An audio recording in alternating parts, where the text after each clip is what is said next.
September 26th. Don't worry about having the right words, worry more about having the right heart. It's not eloquence he seeks, just honesty. Max Lucado. In his book, They Walked with God, in a chapter on Job, Max Lucado shares the following story. When I lived in Brazil, I took my mom and her friend to see Iguazu Falls, the largest waterfalls in the world. Some weeks earlier, I'd become an expert on the cataracts by reading an article in a National Geographic magazine.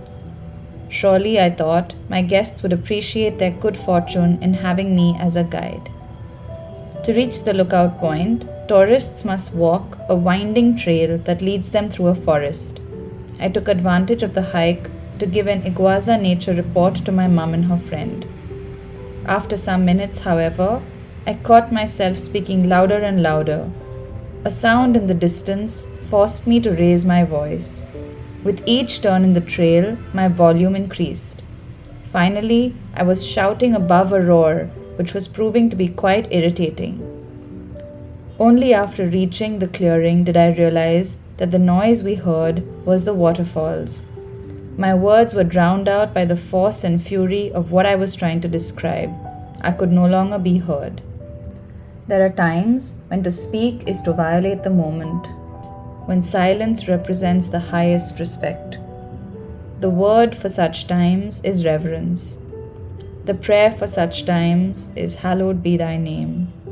Only you and God are here, and you can surmise who occupies the throne. Don't worry about having the right words. Worry more about having the right heart. It's not eloquence he seeks, just honesty. Max Lucado goes on to explain that if Job had one fault, it was that he talked too much. He spent chapter after chapter defining, explaining, and reviewing God. And then God began to speak, and Job was silent. Max Lucado continues, notice the change. Before he heard God, Job couldn't speak enough. After he heard God, he couldn't speak at all. Silence was the only proper response.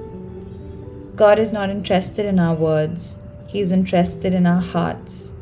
And sometimes, sitting in silence before our awesome God, just raw and honest, may be our most eloquent prayer. Today's prayer.